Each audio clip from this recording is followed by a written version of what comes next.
Բարև ձեզ, ես Արթուր Դերթումասյանն եմ, ներկայացնում եմ ընթերցվող ֆիլմերի կինոդպրոցը, որը գործում է Ֆլորիդայի նահանգում և դպրոցը գործում է օնլայն, առցանց և մեր դպրոցին կարող է միանալ բոլոր հայերը, անկախ նրանից, որ մայրցամաքում են ապրում և անկախ նրանից, որ տարիքում են։ Սա որպես նախաբան։ Սա երկրորդ դասն է, բաց դասն է, և մենք ծրագրավորել ենք մեկ տարվա ընթացքում մինչև 2027 թվականի սեպտեմբերը, երբ որ ես գամ Հայաստան, անցկացնենք սեմինարների և բաց դասերի մի շարք, որտեղ մենք կպատմենք, կմեկնաբանենք, կներկայացնենք դպրոցը ու դպրոցի նշանակությունը և դպրոցի ուղղվածությունը կինեմատոգրաֆում։ Ինչպես նկատեցիք, ես սկզբում նշեցի, որ դպրոցը կոչվում է ընթերցվող ֆիլմերի կինոդպրոց, ու դա պատահական չի։ Ինչ է նշանակում ընթերցվող ֆիլմեր և ընթերցվող ֆիլմերը որպես կինո տեսակ, եթե կարելի այդպես ասել, չգիտեմ, դրա մասին է մեր ամբողջ դասերի շարքը, բաց դասերի շարքը, ամեն երեքշաբթի Երևանի ժամանակով ժամը 19:00։ Ճիշտ ասած, ես միշտ հակված եմ ուղիղ եթերով, բայց քանի որ դեռ աուդիտորիա չի հավաքվում, չի հավաքվել առայժմ, որովհետև դեռ բավականաչափ մենք մանրամասն չենք ներկայացրել դպրոցի գործունեության մասին, մենք կանենք այսպես ձայնագրման, ասենք, տարբերակով, բայց հետագայում հույս ունեմ, որ մարդիկ կհետաքրքրվեն, կմիանան և մենք ուղիղ եթերով կունենանք դիսկուսիա, հարցերի ու պատասխանների մի հատ շատ հետաքրքիր ուղղվածություն կլինի, ասենք, մեր եթերներում, այն ժամանակ մենք կանենք ուղիղ եթերներ։ Հիմա առաջի դասի ժամանակ ես խոսեցի շատ մոտեցման մասին, կինոդպրոցի, ասենք, նշանակության և այն մասին, թե ոնց կարելի է յուրաքանչյուր իրադարձություն, երբ որ դուք նկատում եք ձեր շրջապատում, ոնց կարելի է հետաքրքիր դեպքերը դարձնել սյուժեի հիմնաքար։ Ես պատմեցի իմ կյանքում եղած դեպքերի մասին, որոնք որ են դարձել սցենարի։ Այսօր պիտի խոսենք սիմվոլիկայի մասին, հատկապես ընթերցվող ֆիլմերի, ասենք, կատեգորիայում սիմվոլիկաները շատ մեծ նշանակություն ունեն, որովհետև սիմվոլիկաները, կադրային սիմվոլիկաները և կադրում սիմվոլիկաները, դրանք համալրում են ամբողջ ֆիլմի գաղափարը և համալրում են տեքստը, երկխոսությունը, մենախոսությունը և հողը նախապատրաստում և նաև շարունակում են այն ժամանակ, երբ որ ֆիլմում երկխոսությունը ավարտվում է, տեքստը ավարտվում է։ Այսինքն դրանք օգնական դետալներ են և պարտադիր դետալներ են, որպեսզի ֆիլմը դարձնեն ընթերների։ Այսինքն պատկերում, երբ չկա դեռ խոսակցություն, ինֆորմացիա, երկխոսություն, մենախոսություն, սիմվոլիկաների շարքը, որը ֆիքսում է կամերան, բերում է ուղղակի հող է պատրաստում, որպեսզի տեքստային, ասենք, աշխատանք արդեն իր գործը անի որպես ինֆորմացիային օգնող և միաժամանակ նաև պատահում է այնպես, որ ասենք տեքստը, երկխոսությունը ավարտվում է անսպասելիորեն, վերջնական, ասենք, ակորդը չխփելով ինֆորմացիայի մեջ, ու դրանից հետո սկսվում է կամերայի խցիկի կողմից ֆիքսված դետալային սիմվոլիկաներ, ասենք, առարկաներ կամ ասենք կենցաղային ինչ-որ վիճակներ, դրանք համալրում են, ավարտում են տեքստը, չավարտած տեքստը ավարտում են իրենց պատկերներով։ Որպեսզի ավելի պարզ լինի, ավելի հստակ լինի իմ ասածը, ես այսօր մի հատ փոքրիկ օրինակ կբերեմ իմ ֆիլմերից մեկում տեղ գտած այդպիսի մի սիմվոլիկայի, որի մասին ես արդեն խոսել եմ, բայց այսօր պիտի դառնամ ավելի մանրամասն անդրադառնամ դրան։ Ուրեմն, պատկերացրեք sense մի բան։ Իմ ֆիլմերից մեկում այսպիսի մի կադր կա։ Ուրեմն, պատին մի հատպես հենակ է ամրացված, ու խցիկը վերցնում է, ֆիքսում է այդ հենակը, դանդաղ վրան սահելով։ Այդ հենակի վրա դրված է խնձոր, դանակ, գինու շիշ և փոքրիկ բաժակ։ եւ խցիկը ֆիքսում է այդ անցնելով այդ ամեն ինչի վրայով, հենակի վրայով ֆիքսում է խնձորը, դանակը, գինու շիշը, ասեմ լիքը շիշա լինում, չբացված դեռ, եւ ասենք ֆիքսում է բանը բաժակը։ Անցնելով այդ ամեն ինչի հենակի վրայով, բանը խցիկը շարունակում է շարժվել ու կադր է մտնում բանը անկողին, որում պարկած են տինն ու տղամարդ իրար գրկած, եւ այնտեղ խոսակցություն է գնում։ Պատկերացրու խոսակցությունը կարա սկզբից մինչև այդ հարթակը ֆիքսվելու պահ, խոսակցությունը կարող է սկսվել ժամանակ, երբ որ խցիկը ֆիքսում է տղամարդուն եւ կնոջը անկողնում։ Հիմա նորից այդ պատկերացնենք հենակ, որը ֆիքսում է խցիկը, վրան դրված է խնձոր, ուշադիր եղեք, խնձոր, դանակ, գինու շիշ, լիքը եւ բաժակ։ Եվ ֆիքսելով այդ ամեն ինչը խցիկը անցնում է առաջ եւ ֆիքսում է անկողին, որտեղ պարկած է կինը եւ տղամարդը, իրանց խոսակցությունը գնում է այսպես։ Կինը ասում է, որ ինքը երեխա է սպասում, փոքրիկ է սպասում, տղամարդը իրան, ասենք, գրկում է կնոջը, համբուրում ճակատը, ու այդպես երկխոսությունը գնում շարունակում այդ հղիության մասին կնոջ, երեխա ծնվելու մասին, նոր կյանքի մասին, եւ այդպես խցիկ անցնում նաեւ անկողնի վրայով, ֆիքսելով կնոջը տղամարդին, իրանց երկխոսությունը, եւ անցնելով անկողինը խցիկը ֆիքսում է բանը պատուհանի գոքը, դե ռուսեն ասած պատագոլնիկը, որ ավելի պարզ լինի, եւ այդ պատուհանի այդ գոքի վրա դրված է, ուշադիր եղեք, դրված է կծված խնձոր, դանակ, դատարկ գինու շիշ նաեւ կարող է կողքի թեքված լինի, եթե կա, եւ ջարդված գինու բաժակ։ Հիմա ինչ է նշանակում սա։ Այսինքն, եթե դու եկեք ասենք ես նաեւ բացատրեմ հիմա, որ հանցատես երկու տեսագույթ ունի։ Հանցատես, որը ուղղակի ֆիլմը նայում է պոպկորնով, ուղղակի հաճույք է ստանում այդ ֆիլմից, դա սպառող հանցատեսն է, որը չի փորձում ինքը, ասենք, մտածել այդ ֆիլմի ժամանակ, այլ ուղղակի հանգստացնում է իր ուղեղը, նայելով մի հատ շատ հաճելի ֆիլմ, ասենք, դիտորդ է ուղղակի, ֆիլմ է դիտում։ Եվ մեր կինոմատոգրաֆում, որը կոչվում է ընթերցվող ֆիլմերի կինոմատոգրաֆ, այս ամեն ինչ որ թվարկեցի, խնձորը, դանակը, գինու շիշը, օղին, դրանք օգնող դետալներ են, որոնք նախապատրաստում են ընդհանուր ինֆորմացիային, այն որ կինը սպասում է փոքրիկին։ Եվ այստեղ ոչ մի բան պատահական չի։ Հիմա ես փորձեմ այդ սիմվոլիկաները իմաստավորեմ ձեզ համար, որ իմանաք, որ ասենք կադրում, ասենք երևացող ինֆորմացիան դետալային ոչ տեքստային։ Ինքը ամբողջապես լրացնում է տեքստը, լրացնում է իմաստը եւ բնույթը, եւ նաեւ տեքստից դուրս շարունակող կադրը ավարտում է այդ միտքը։ Առաջի դեպքում, երբ որ խնձորն էր չկծված եւ դանակն ու գինու շիշը, լիքը եւ բաժակը, դա հուշող դետալային մասը, որը բերում են խոսակցություն, որտեղ կինն ու տղամարդ անկողնում խոսում են, որ իրանք սպասում են փոքրիկի։ Եվ շարունակականով արդեն խնձորը կծված է, գինին խմված է, բաժակը ջարդված է։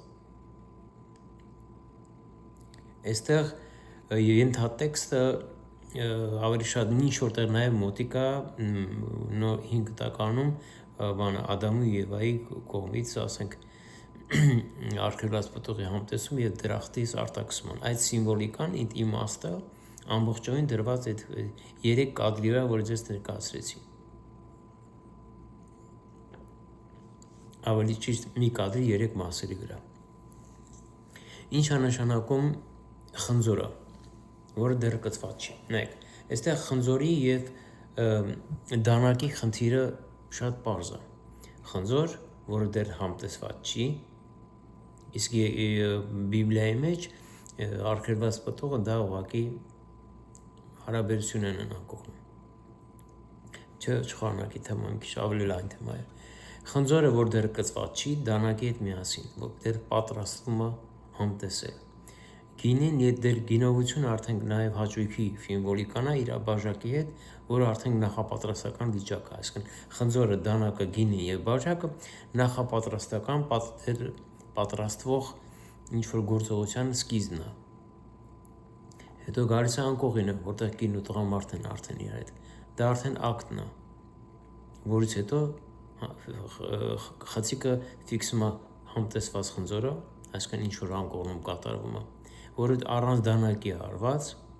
այսինքն եթե դանակով կտրված խնձորն է, դա ուրիշ նշանակություն ունի, դա արհեստական տարբերակն է, իսկ կծված խնձորը դա բնական տարբերակ, այսինքն բնական ակտի գործողության կատարումն է սիմվոլիզացնում։ Եվ շիշը, գինու շիշը,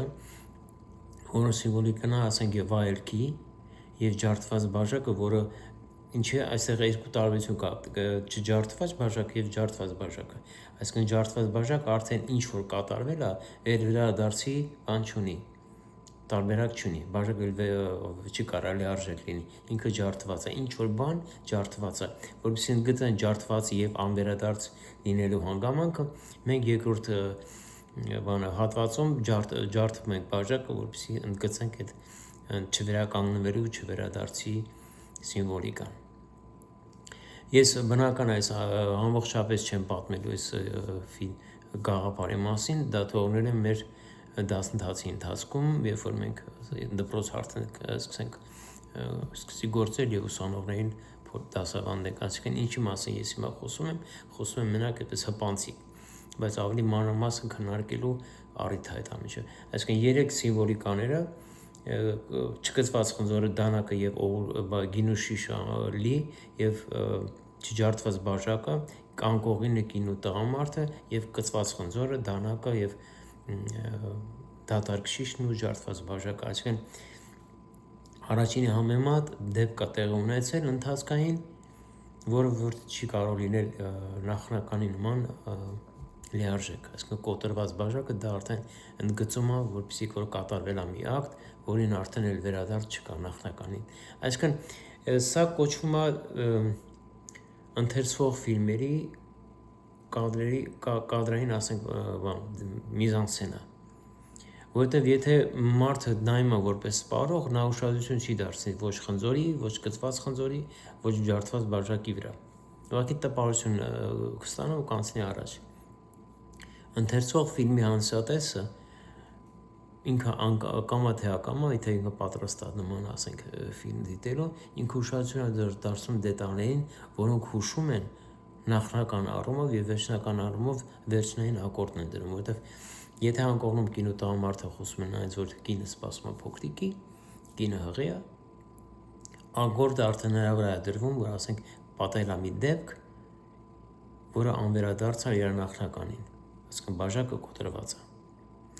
Իհարկե սրա հետևում կանգնած է բանը Բիբլիայում, ասենք, խնձորի արգելված պտուղի համտեսումը եւ անվերադարձ, ասենք, վիճակը, այլևս ոնց որ Բիբլիայում գրված է, որ Աստված ասում է Ադամի եւ այն դրախտի դուրս հրավիրելուց հետո, ասում է Ադամը չի կարող վերադառնա դրախտ, որտեղ ինքը մեզանից մեկն է։ Ինչ է նշանակում ինքը մեզանից մեկն է։ Դե ինչ մտածել եք։ Որտեղ դա հիմնական ֆիլմի թեմա է, սցենարի թեմա է։ Այս կարգով մենք պետք է աշխատենք մեր ուսանողների հետ, որպեսզի պատրաստենք ռեժիսորներ, որոնք աշխատեն ընթերցվող ֆիլմերի տեսակի վրա, եւ հետեւաբար մեր նպատակն է նաեւ ունենալ հանդիսատես, որոնք կարողանան կարդալ ընթերցվող ֆիլմերը։ Շատ կարևոր է մեզ համար։ Այսպես հմպացիկ մենք անցկացնենք մեր բաց դասերը մինչև հաջորդ տարի մայիսի վերջ եւ միաժամանակ մենք կանենք սեմինարներ, այսինքն մարդիկ, ովքեր հետաքրքրված են նման կինեմատոգրաֆիայով, ես խնդրում եմ այդ մարդկանց ուղղակի ինձ նամակ գրել, կապվել ինձ հետ, թե ձայնային, թե տեքստային, թե տեսակապով, եւ մենք միասին մեր հաջորդ սեմինարը, որը կլինի հավանական օգոստոսի 20-ից հետո, մենք կմիանանք ուղի եթերում եւ կքննարկենք, նաեւ մեր քննարկումը շատ հետաքրքիր կլինի, ասենք, մեր ուղղակի ունկնդիրների համար, որովհետև քննարկելու շատ բան կա։ Երբ որ հարցեր են տրվում եւ պատասխանները տրվում են, այդ դիսկուսիան ավելի շատ բան է տալիս, քան միակողմանի իմ կողմից բաց դասի վարումը։ Դրա համար ես որոշեցի, որ մեր դպրոցը, մեր կինո դպրոցը պիտի անպայման ունենա բաց դասերի շարք եւ պիտի ունենա նաեւ ուղի եթերներ, որի ընթացքում մենք հարցերին կպատասխանենք։ Կան նաեւ անել զումեր, որտեղ կլինենք մենք կենթանի կապի մեջ մեր պոտենցիալ, ասենք, ուսանողների հետ, ասեմ, որ դպրոցը իր դասերը կսկսի միայն հաջորդ տարի,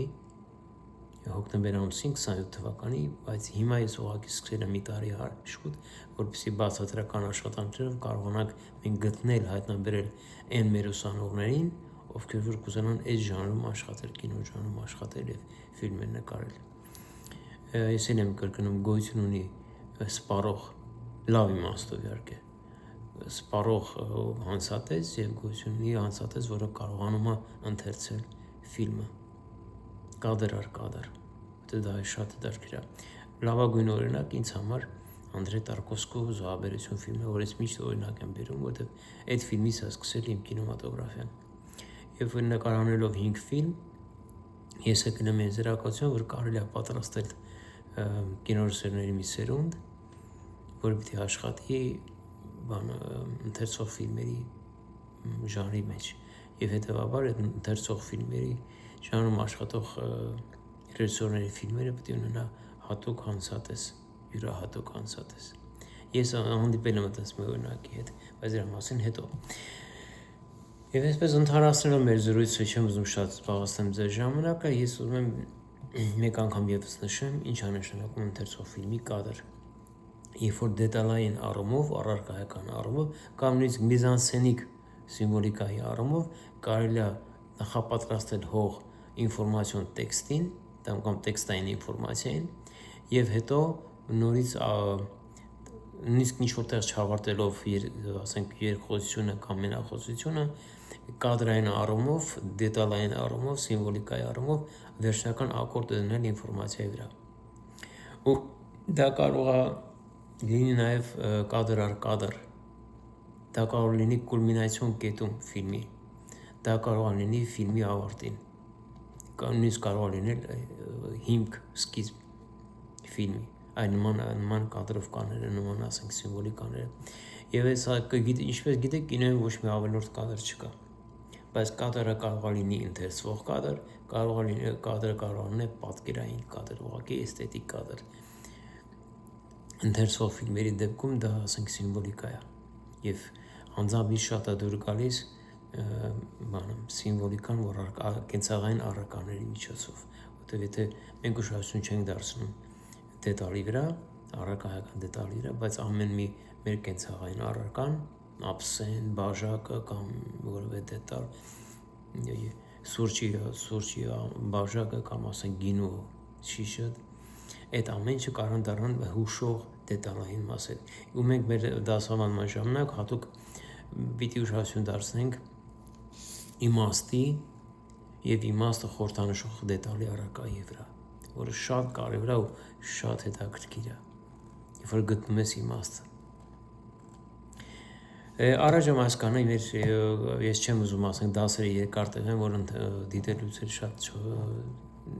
ժամանակ չխլեմ ձեզանից, խնայենք մեր ժամանակը, առաջ եմ հասկանում, իս 3 շաբթի կլինի մեկ ուրիշ թեմա, մեկ ուրիշ դաս։ Սա մեր երկրորդ դասն էր, իմ էջում կարող եք գտնել եւ առաջի դասի եւ երկրորդ դասի ինֆորմացիան, եթե կուզենաք հղում ես ձեզ կուղարկեմ ինձ ուղղակի նամակագրեք, կապվեք ինձ հետ եւ զրույցի համար եւ ընդհանրապես մեր դասերը շարունակելու համար, եթե ինչ-որ բան բացի թող ես կարող եմ լրացնել, օգնել ձեզ, որ ամբողջական լինի ձեր պատկերացումը մեր դպրոցի մասին։ Առաջ եմ հասկանում, գրկում եմ ձեզ, շատ եմ սիրում, լավ մնացեք։